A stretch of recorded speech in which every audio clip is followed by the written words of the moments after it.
almarhum ini gantung atau tidak, tetap dia meninggal 7 hari lalu. Tetap dia meninggal. Apakah dia gantung, apakah dia tidak gantung, apakah dia sakit, apakah dia tidak sakit, tetap dia akan meninggal 7 hari yang lalu. Mana dasarnya? Al-Quran. Karena kematian ini Bapak Ibu mahetula dengaani, termasuk almarhum Teh Amang. Saya kalau sedikit mendengar, membaca, menganalisa penyampaian Pak Irwan dalam sambutan tadi, ini almarhum memang biasa hilang-hilang ingatannya, begitu. Makanya dalam hadis Nabi ada 3 golongan manusia di mana mereka ini tidak akan dicatat oleh Allah dosanya. Allah juga tidak akan mencatat kebaikannya, tidak. Ada 3 golongan yang pada saat itu Allah perintah malaikat katibin yang mencatat sebelah kanan dalam diri manusia, yang mencatat sebelah kiri dalam diri manusia. Allah katakan, angkat penamu, jangan kau tulis dosanya. Siapa mereka? Ada 3 golongan. Yang pertama, yang hilang ingatannya, yang gila masuk, termasuk orang yang jaga hilang dia ingatan. Makanya saya sampaikan tadi sama Pak Irwan, ini almarhum terus terang, selama dia bikin dosa, marah-marah sama bapak ibu, bontak-bontak, dia tidak tahu itu. Andaikan dia tahu, dia tidak pernah buat. Karena dia juga sudah umur 24. Dia normal, kalau normal pasti dia berpikir. Tapi karena pikirannya tidak berfungsi, maka pada saat itu Allah perintah, angkat pena, jangan kau tulis dosa orang yang hilang ingatannya. Subhan. Saya malah berdoa pada akhir hayat sebelum dia meninggal, dia akan sempat perlihatkan hal yang aneh sekali ya Bapak. Semua meninggal ini di habis lebaran, dia akan meninggal 2 Syawal. Pas lebaran kok, Allahu Akbar, Allahu Akbar, Allahu Akbar, la ilaha illallah, wallahu akbar, Allahu akbar, walillahil hamdu. Hari pertama dia sehat, hari kedua itu bayangkan dia tidak mau, semua ingin dia kerja. Memang pokoknya putih amat nggak anu hilang kerajaan dia anti. Baru ini dia kan selalu baku dekat dengan orang tua ini, dan Pak Irwan dan DP istri. Pokoknya seolah-olah apa yang mau suruh kamari bilang kamari, kita mau sekali, kita mau bekerja. Jadi dia kepingin ingin melakukan kebaikan. Detik-detik terakhir sebelum dia meninggal, dia memaksa. Belti mama, oh itu ya, belti mama. Ada yang saya mau bilang. Jadi Bapak Ibu jamaah sekalian, saya malah bersyukur. Artinya apa? Ketika akhir hidupnya, justru Allah akhirkan dia dalam keadaan baik. La ilaha illallah. Kalau cuma masalah gantung diri, kecelakaan, orang yang meninggal di kolam, orang yang meninggal di laut, orang yang meninggal tabrakan di jalan, ini asbab. Kullu sayyin sababa. Ini asbabnya orang meninggal. Orang meninggal itu asbabnya tidak sama, beda-beda. Ada orang yang jatuh dari kalapa baru meninggal. Ada orang yang sementara bermain di jalan ditabrak motor, ditabrak mobil, meninggal. Asbab. Makanya insya Allah kalau saya tidak khawatir, apalagi dia umur berapa, 24, baru dia paling banyak dia hidup ini, paling banyak dia ini jaga hilang-hilang akan paling banyak itu kalau menurut sambutan tadi, paling banyak dia bergaul dengan orang ini, semua hilang kamari poli itu dia berpikiran sudah, pokoknya dia mau lari-lari apa semua yang dia mau bikin, dan itu dia tidak sadar, dia tidak sadar. Makanya di dosa semua itu tidak ada yang ditulis oleh Allah, itu dalam hadis Nabi. Jadi insya Allah kita doakan aman, dia beroleh tempat yang mulia di hadapan Allah. 20 ampa ini masih lagi. Kalau kita hitung dia ke 12 tahun atau 15 tahun, karena orang balik itu kan 15 tahun. Berarti dia hidup normal. Kalau kita bicara amal, maka normalnya dia hidup 10 tahun. Ya, karena dia 24. Nah, 10 tahun ini pun paling banyak dia tidak normal, maksudnya jaga hilang. Maka orang yang sedemikian justru menurut saya mudah-mudahan dia bakal akan selamat di kubur dan selamat di akhirat. Amin. Ya. Jadi saya tidak khawatir karena dia masih lain. Mau tahu pikiran yang latih kita umur 50 60. Dia kita itu loh. Kita mau melapor ini. Takut cuma wow. Ya, makanya betul tadi tuh Pak Irwan bilang, mudah-mudahan itu nga'an itu menjadi orang yang husnul khotimah. Amin. Ya, beramal bagus. Satu, yang diangkat oleh Allah, yang diangkat oleh malaikat ketika pikirannya tidak berfungsi. Satu. Yang kedua, yang tidak ditulis DP dosa dan tidak disulit juga DP pahala. Yang kedua kata Nabi, orang yang tertidur. Jadi orang tidur itu diangkat itu pena. Jadi dia tidak menulis apa-apa dia. Jadi orang sementara orang sementara tidur, maka pencatat amal baik buruk itu tidak menulis. Itu diangkat. Nah, kemudian yang ketiga, orang yang belum balik. Orang yang belum balik dari anak-anak sampai umur 12 tahun. Ulama lain ada yang mengatakan 15 tahun. Begitu. Makanya kalau ada anak-anak yang meninggal itu di hari kiamat, DP papa dan DP itu kata Nabi, ada anak-anak yang meninggal umur 1 tahun, 12 tahun, maka anak-anak itu sudah di pintu surga di akhirat. Baru kemudian Allah katakan, malaikat minta apa yang anak-anak mau. Anak-anak itu kan cuma minta, ya Allah, bolehkah mama duluan masuk surga?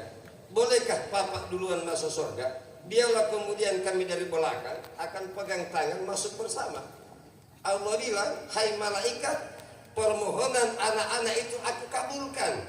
Siapa anak-anaknya yang meninggal dulu waktu di dunia, maka di hari kiamat kata Nabi, orang tuanya akan masuk surga bersama anak-anak. Sama-sama.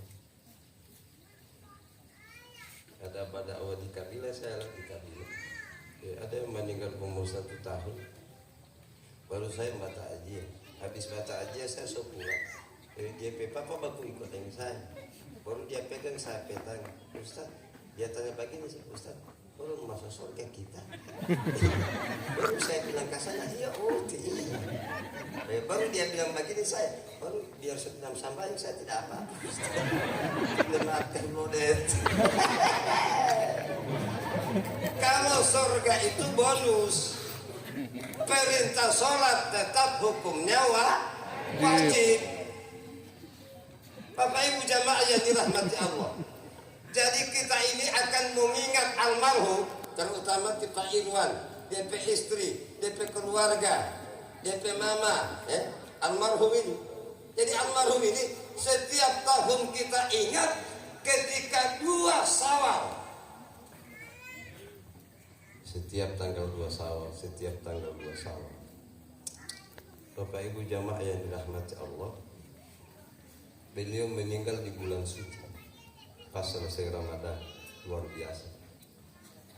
Kita orang ini yang masih hidup, masih sehat segar, kita berdoa mudah-mudahan kita akan ketemu dengan Ramadan tahun depan. Amin. Nabi bilang man fariha itu bergembira. Man fariha itu maksudnya siapa yang bergembira menyambut Ramadan. Di Gorontalo ini kan ditandai dengan mi'raji. Tahu Gorontalo kan mi'raji.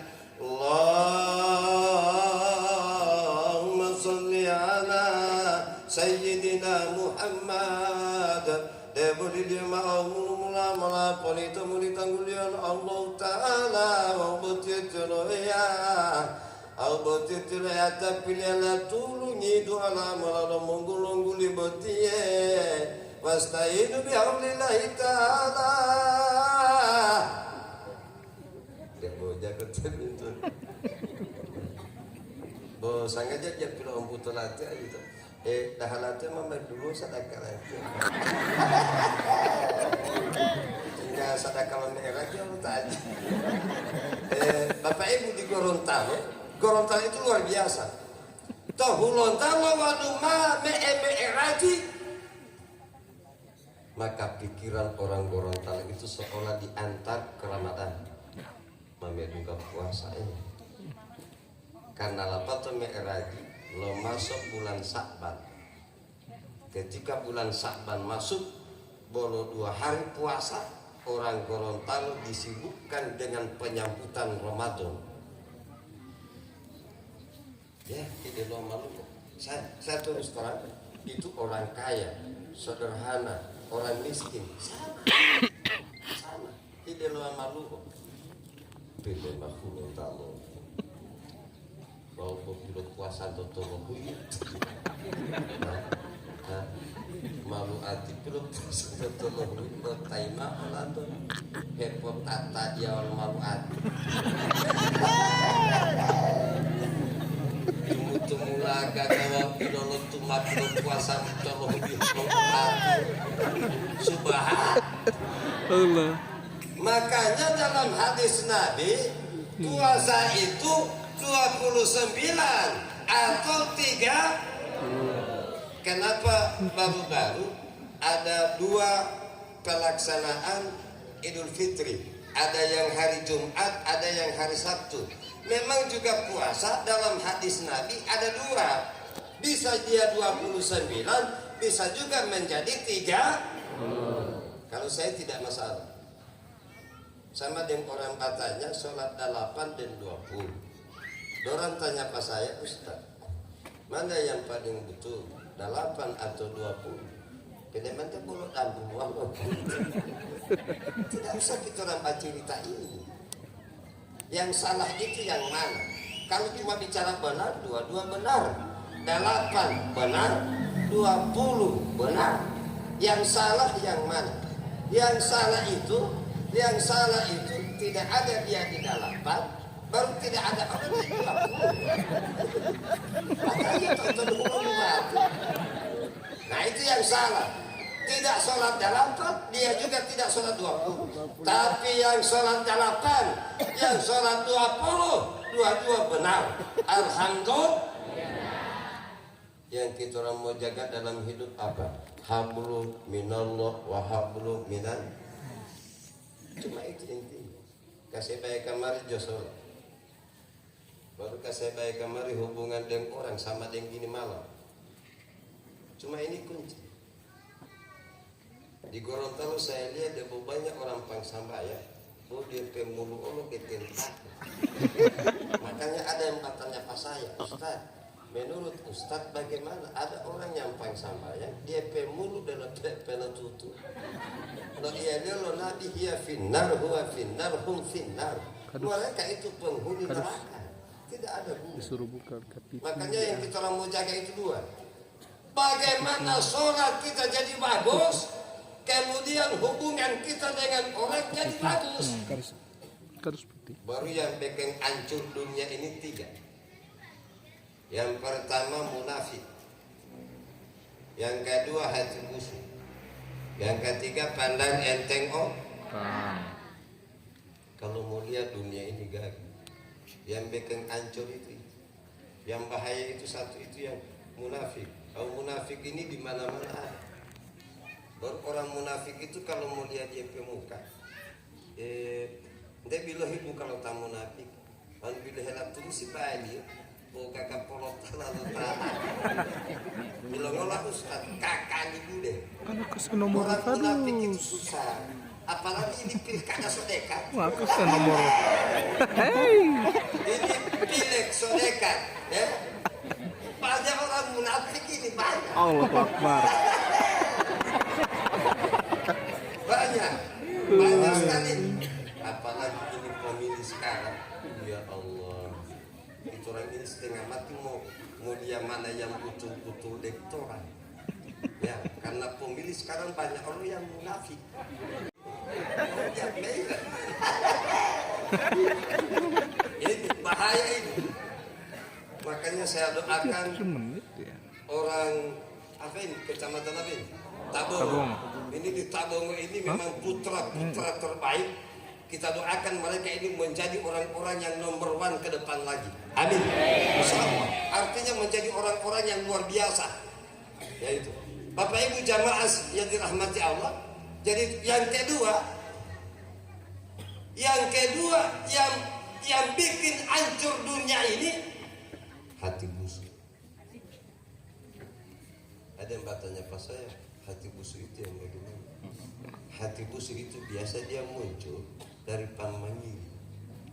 Di Gorontalo saya dia masih banyak tidak suka melihat orang senang. Tidak tahu kenapa dia hati. Kalau ada orang yang senang, saya tidak mati dari pori. Oh, nah.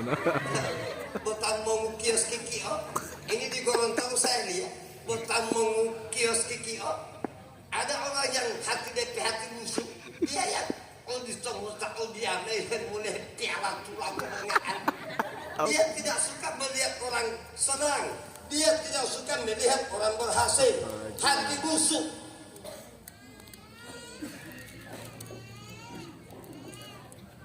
Makanya Rasulullah bilang orang yang punya hati busuk itu di hari kiamat itu dia minuman campuran darah dan nanah. Memang mana ia Nabi itu. Jadi tak hutan dan putih itu menunggu tukang kiamat minuman dia tuh wala. Ada yang katanya pasal Ustaz dalam rumah goma. Ini lima alat itu kamera dia rumah kamera dorong. Anti satu dorong masih ada miliaran dorong dan puluhan yang itu lebih mati. Hati busuk. Baru yang ketiga pandang enteng orang. Dulu saya ingin belajar kaya dulu. Biar sampai sekarang tidak kaya hulina. Tapi saya tidak mau miskin. Buat prinsipnya Ustadz Bentor Naga Hitam. Saya tidak mau miskin. Karena musik ini kuti susah ada Allah tidak ibadah. Saya tidak mau. Makanya saya dulu belajar kaya. Ada apa dengan orang kaya? Dulu saya ketemu dengan orang kaya. Jawaban orang kaya itu hampir sama semua. Apa jawabannya? Kalau kamu ingin jadi orang kaya, keinginan dalam hatimu jangan pernah kau batalkan apabila ingin memberi orang. Disitulah rahasia Allah. Ketika Allah akan menjadikan orang itu menjadi orang berhasil. Contoh, biasa kita orang kalau melihat orang seperti ada suara di dalam. Suka kita kasih duit gitu. Kalau itu muncul jangan tahan. Biar cuma 5.000 kasih Bapak. Kenapa Ustaz? Allah akan jadikan kita menjadi orang yang banyak harta. Dia bicara cuma itu. Jangan bantah dia. Sama dengan orang menaik bentor culia. Kita orang biasa kalau menaik bentor antarkan dari situ kita. Baru satu dulu tuh. Biasa aja, kita orang PHT itu gak bicara saja. Kita kasih 20 ya. Kekuatan hati. Kalau kita orang kasih itu yang 20, memang terbuka kita orang rezeki. Cuma kan susah. Manusia itu susah. Ini manusia saya lihat. Oh, tak itu tidak kamu ngehit 20. Maka nahmen hidup pun lahir mau beli apa tuh, mau beli apa tuh lebih, baru kita kasih banget kan, mama lantar lahirnya bebek buat 2000 saja, pegangan 20 terakhir baru 2000, ada juga malah ke 20, mungkin waktu mali anggota dewan, mungkin waktu mali pejabat, mungkin waktu mali orang kaya, la ilaha. Kalau saya tidak kaget, Pak Hemeto, bapaknya Pak Hendra, Pak Haji, memang orang kaya, sederhana, paling banyak bantu orang. Alhamdulillah, pengusaha berhasil. Haji Jainal Mappe, kalau orang Makassar, Haji Jainal Mappe itu saya dia telepon, Ustaz, coba ke rumah dulu, kau bawa rombongan umroh, berapa? Ada 22 orang. Dia bayar itu. Berangkat itu imam-imam. Saya yang bawa rombongan. Masya Allah. Ternyata rahasia orang kaya sama-sama. Ini mereka jadi anggota dewan karena juga mereka banyak memberi orang. Banyak, ya. Banyak sekali yang mereka berikan, mau di panti asuhan, mau ya termasuk mau kasih sedekah sama pencelam masuk ya padahal rumah ini dilema anggota dewan kalau dari marah dilema mungkul lapul sedekah la ilaha memberi orang jadi kaya, orang jadi berhasil, banyak memberi, semakin banyak juga yang Allah akan kembalikan. Akhirul kalam billahi taufiq wal hidayah wa bitul wal inayah. Assalamualaikum warahmatullahi wabarakatuh.